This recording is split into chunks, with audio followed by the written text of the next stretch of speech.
কোরবানির গোশত বণ্টন করার নিয়ম কি? সমাজে জমাকৃত গোশত ফকির মিসকিনকে দেওয়ার পর মাথাপিছু ভাগ করা জায়েজ কিনা? খুবই দরকারি একটা প্রশ্ন এবং কোরবানির সামনে আমাদের এই ৩ ভাগ করাটা এটা কোনো নির্দেশনার নয়, উত্তম কাজ হচ্ছে, এটা ফরজ না। অর্থাৎ কেউ যদি দিতে পারে ভালো। ইবনে আব্বাস রাদিয়াল্লাহু তাআলা আনহুর মত অনুযায়ী ৩ ভাগ করা উত্তম, তবে এটা আবশ্যক নয়। কোরবানির গোশত ৩ ভাগ করতে হবে এই বিধান নেই, কোরআন হাদিসে নেই। ৩ ভাগ করলে গুনাহ হবে এই কথা আমরা বলছি না। আল্লাহ তাআলা বলেছেন কুলু আতিমুল বাইস আল ফকির, তোমরা নিজেরা কোরবানির গোশত খাও এবং দুস্থ গরিব নিঃস্ব মানুষকে খাও, এটা আল্লাহ তাআলার আদেশ। আর আল্লাহর নবী বলেছেন কুলু আতিমু ওয়াদ্দাখিরু, তোমরা খাও, দুস্থ গরিবকে খাওয়াও এবং জমা রাখো। কয়দিনের জন্য জমা রাখতে হবে এই কথা রাসূল সাল্লাল্লাহু আলাইহি ওয়াসাল্লাম বলেননি। অনেক দিন পর্যন্ত আপনি জমা রাখতে পারেন। আশেপাশে দুস্থ গরিব ছিল, তাদেরকে না দিয়ে জমা রাখলেন, তাহলে সেটা আপনার ব্যাপার, আপনি ভালো বোঝেন। আমরা তো মনে করি যদি মানুষ নেওয়ার থাকে তাহলে প্রায় দিয়েই দেন, আর যদি না নেওয়ার থাকে তাহলে রাখেন, দীর্ঘ সময় পর্যন্ত খান। আপনার 40 কেজি গোশত হয়েছে, 30 কেজি দিয়ে দেন, 10 কেজি রাখেন। আপনার 40 কেজি গোশত হয়েছে, 30 কেজি রাখেন, 10 কেজি দিয়ে দেন, পরিস্থিতি অনুপাতে দিবেন। 3 ভাগের ভাগ করে 1 ভাগ রেখে দিয়ে পরে মাথা পিছু ভাগ করতে হবে, এটাও আমরা পছন্দ করি না। আপনি 1 ভাগ নিজে খাবেন, 1 ভাগ আত্মীয় স্বজন প্রতিবেশীদের দিবেন, আরেক ভাগ গরিব দুঃখীদের মাঝে বন্টন করে দিবেন, এটা উত্তম, কিন্তু এটা আবশ্যক নয়। পুরো গোশত যদি আপনার লেগে যায় আপনি ভোগ করতে পারেন, আর যদি আপনার কাছে অতিরিক্ত গোশত থাকে এটা আপনি আত্মীয়দের দান করুন, গরিব আত্মীয়দের আপনি উপহার দিন, গরিব মিসকিনদের সুবিধা বঞ্চিত মানুষদেরকে আপনি এগুলো দান করুন। কারণ সূরাতুল হাজ্জের 28 নম্বর আয়াতে আল্লাহ তাআলা বলেছেন ফাকুলু মিনহা ওয়া আত'ইমুল বাঈসাল ফাকির, তোমরা কুরবানির এই গোশত নিজেরাও খাও এবং অভাবী লোকদেরকে দাও। এবং সহিহ বুখারীতে আল্লাহ রাসূল সাল্লাল্লাহু আলাইহি ওয়াসাল্লামের একটি বর্ণনা, আল্লাহ রাসূল সাল্লাল্লাহু আলাইহি ওয়াসাল্লাম বলেছেন কুলু ওয়া আত'ইমু ওয়াদ্দাখিরু, অর্থাৎ কুরবানির গোশত তোমরা খাও, ওয়া আত'ইমু মানে অন্যদের খাওয়াও, ওয়াদ্দাখিরু এবং তোমরা এটাকে প্রিজার্ভ করে রাখো বা জমা করেও রাখতে পারো। অর্থাৎ আপনি চাইলে ফ্রিজে রাখতে পারবেন, আপনি পরবর্তীতে খেতে চাচ্ছেন আপনি রাখতে পারবেন ইনশাআল্লাহ।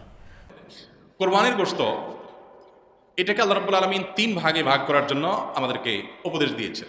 ফাআত'ইমুল কানিআ ফাকুলু মিনহা, তোমরা কোরবানির গোশত নিজেরা খাও, ওয়া আত'ইমু আল কানিআ ওয়াল মু'তাররা ওয়া আত'ইমুল বাঈস আল ফাকির, আছে যারা তোমাদের আত্মীয় স্বজন আছে, প্রতিবেশী আছে, তাদেরকে খাওয়াও, আবার যারা অভাবী নিডি গরিব মানুষ তাদেরকে দাও। তার মানে নিজে খাবেন, আত্মীয় স্বজনদের মধ্যে হাদিয়া উপঢৌকন দিবেন, আর গরিব দুঃখীদেরকেও খাওয়াবেন। কিন্তু এই বন্টনটা এটা কোনো ফরজ বা ওয়াজিব না, এভাবে 3 ভাগে করতে পারলে ভালো, উত্তম। কিন্তু এটা যদি কেউ না করে তাতে কোনো গুনাহ হবে না।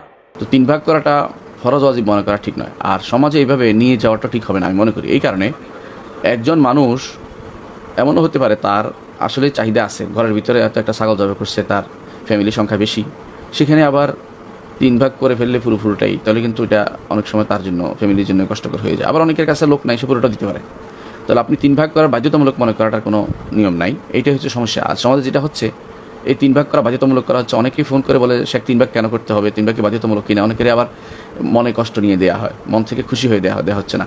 আর যা মিসকিনকে দিবেন তা অবশ্যই মন খুশি করে দিতে হবে, মন খুশি করে দিতে হবে।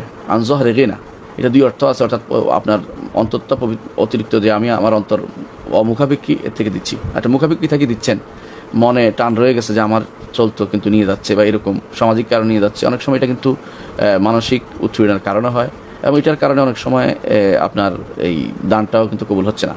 তো সমাজে এইভাবে ভাগ করে নিয়ে যাওয়ার সিস্টেম রাসূলুল্লাহ সাল্লাল্লাহু আলাইহি ওয়াসাল্লামের চোখে আমরা দেখি না। সুতরাং এইভাবে ভাগ করে নিয়ে যাওয়াটা আমরা পছন্দ করি না।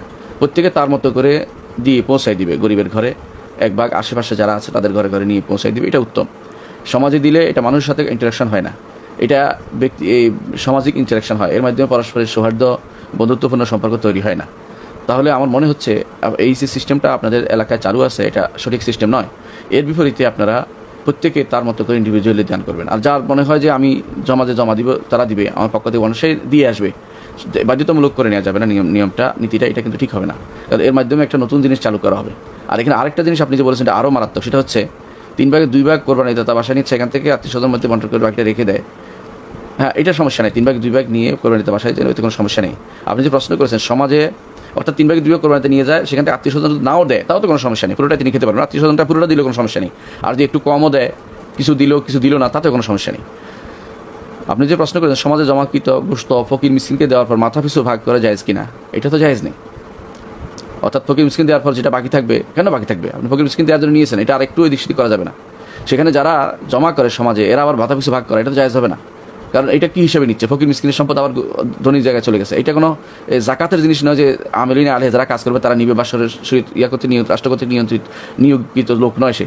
এই জন্য তার জন্য একটু নেওয়া জায়েজ হবে না, কারণ ফকির মিসকিনের জন্য নিয়েছে সে। ফকির মিসকিনকে পুরোটাই ভাগ করে দিতে হবে, সেখানে আর মাথা পিছু ভাগ করে নিজেরা কোনো কিছু নেওয়া জায়েজ হবে না। এটা একটা নতুন সমস্যা তৈরি হয়েছে, এবং এটা একটা নতুন বেদাতের কারণে আরও 10টা বেদাতে জন্ম দিবে। এই জন্য আমরা অনুরোধ করবো, যারাই কোরবানি দিবেন তারা নিজেরা কষ্ট করে বন্টন করবেন গরিবদের মাঝে, যদি পারেন, যদি সম্ভব হয় আপনার পক্ষে, যদি আপনার দেওয়ার মতো থাকে। আর যদি গরিবের মতো বন্টন করার মতো না থাকে, অল্প থাকে অল্প দিবেন। আর যদি 3 ভাগ 1 ভাগ দিবেন, দিয়ে দেন, আপনি নিজে ভাগ করে দেন, তাতে ভালো। আর যদি এটাও করতে না পারেন যে আমি ভাগ করতে পারছি না, বা বর্তমান অবস্থা আমার জন্য সুইটেবল না, আমি চিনি না, তাহলে আপনি সমাজে জমা দিতে পারেন। সমাজ প্রতি যারা নিবে তারা সেটাকে প্রত্যেকের কাছে গরিবদের জন্য ভাগ করে দিতে হবে, নিজেরা এর থেকে কোনো অংশ নিতে পারবেন না, কারণ এটা তার অংশ নয়। এটা তার জন্য দেওয়া হয়নি, ফকির মিসকিনকে দেওয়া হয়েছে। এখন বলতে পারেন যে গরিব কোরবানি গোশত তো ধনী গরিব সবাই খেতে পারে, তাহলে কি আমি নিতে পারবো না কেন? সেটা হ্যাঁ, আপনি যদি তাদের থেকে আলাদাভাবে নেবেন, আপনাকে তারা আলাদা দিবে। যদি কোনো তারা মনে করে যে আমি একটুকু দিলাম, একটুকু ওদেরকে দিলাম, যেহেতু আমার কাজটা করে, আমার কাজের জন্য তারা বসে আছে, এদেরকে আমি হেল্প করি, এটা হলো আলাদা। গরিবদের ধনীদের খাওয়াইতে পারে, কিন্তু কোনো বিনিময় দিতে পারে, বিনিময় হিসেবে নিতে পারবে না তারা। অর্থাৎ এই কাজের বিনিময় নয়, এবং তাদেরকে আমি খাওয়াই, সম্মান করলাম, খাওয়াইলাম, ডেকে আনি, তারা আমার কাজটা করে দিয়েছে, এটা আলাদা মশালা। কিন্তু এটা কোনো বিনিময় হতে পারবে না। অর্থাৎ এটা কোনো বিনিময় হয় না, তাবারুর কোনো বিনিময় হয় না, এই তাবারুর কোনো বিনিময় নিতে পারবে না তারা। তাহলে সমাজে আপনাদের যেটা প্রচলিত আছে 3 ভাগ 1 ভাগ নিয়ে যাওয়া, এটাও বাধ্যতামূলক মনে করা যাবে না। আর সমাজে জমাকৃত ফকির মিসকিনকে দেওয়ার পরে যেটা বাকি থাকবে, সেটাকেও ভাগ করে নিয়ে ওরা সমাজপতিরা ভাগ করে নিতে পারবে না, এটাও জায়েজ নেই। আমাদের সমাজের ভাগ নামে একটা ভাগ কোরবানির ক্ষেত্রে প্রচলিত আছে। অনেক এলাকার কিছু মোড়ল মাতবররা তারা সকল কোরবানির পশু থেকে একটা অংশ, যে 1/3 করে তুলে নিয়ে আসেন, অথবা 1/3 পুরোপুরি না হোক, বাধ্যতামূলক একটা অংশ তারা নিয়ে আসেন, এনে তারা তাদের মতো করে পুরো এলাকাতে বন্টন করেন। অনেক এলাকাতে যে কোরবানি দিয়েছে তাকেও দেয়, যে দেয় নাই তাকেও দেয়। এখন এই সমাজের ভাগ নামে যে ভাগটা বাধ্যতামূলকভাবে কালেকশন করা হয়, সেটা কোনো অবস্থাতে জায়েজ না, যদি বাধ্যতামূলকভাবে করা হয়, যদি জোরপূর্বক করা হয়। এখন আমার কোরবানির গোশত আমার কাছে নির্দিষ্ট কিছু গরিব আছে জানাশোনা, আমি তাদেরকে একটু দেবো, কোনো গরিবকে একটু বাড়াইয়ে দিব, কাউকে একটু কমাইয়ে দিব, আমার হয়তো আরও দূরে কোনো আত্মীয় আছে তাকে আমি একটু পাঠাবো। এখন আপনি এসে সমাজের ভাগ নিয়ে আপনার মতো আপনি বন্টন করতেছেন। আপনি আমার থেকে নিয়ে আপনার মন মতো এভাবে বন্টন করবেন, এবং সেটার জন্য সামাজিকভাবে এক ধরনের বাইন্ডিংস তৈরি করে দিবেন। এটা হলো জোরপূর্বক চাঁদাবাজির মতো। আমাকে আল্লাহ রাব্বুল আলামিন আমার সম্পদ দান করতে বলছেন, আমি সম্পদ দান করব, দান করলে আমি সওয়াব পাবো, আল্লাহ আমাকে উৎসাহিত করেছেন। এখন সমাজ থেকে যদি আমার কাছ থেকে বাধ্যতামূলক দানের টাকা নিয়ে যাওয়া হয়, নিয়ে তাদের মতো তারা গরিব মানুষকে দেওয়া হয়, ব্যাপারটা কেমন হবে? তো কোরবানির গোশতের ক্ষেত্রে অনেকটা এই পর্যায়ের অনেক এলাকাতে হয়। আমাকে অনেক ভাই বলেছেন, এবং বিভিন্ন এলাকার ব্যাপারে আমরা খোঁজখবর নিয়েছি, যে এরকম কিছু মানুষ তাদের মোড়লগিরি মাতবরি করার জন্য এটা একটা উপায় বাইর করছে, যে পরের ধানে পোদ্দারি একটা কথা আছে না, পরের ধনে পোদ্দারি।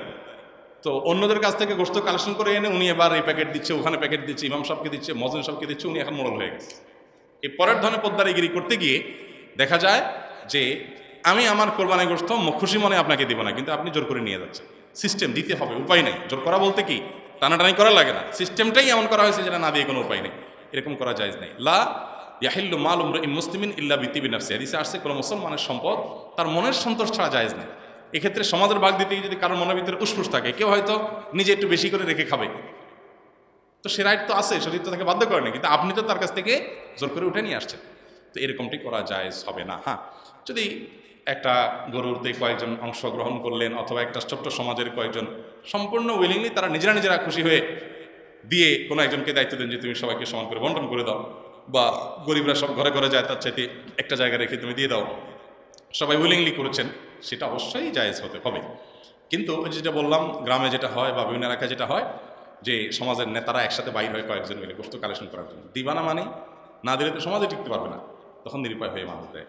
এরকম চাঁদাবাজি করা জায়েজ নয়। উদ্দেশ্য ভালো হলেও যেহেতু মানুষের অসন্তোষের একটা ভয় থাকে, শঙ্কা থাকে, সেজন্য এটা কি হবে না, জায়েজ হবে না।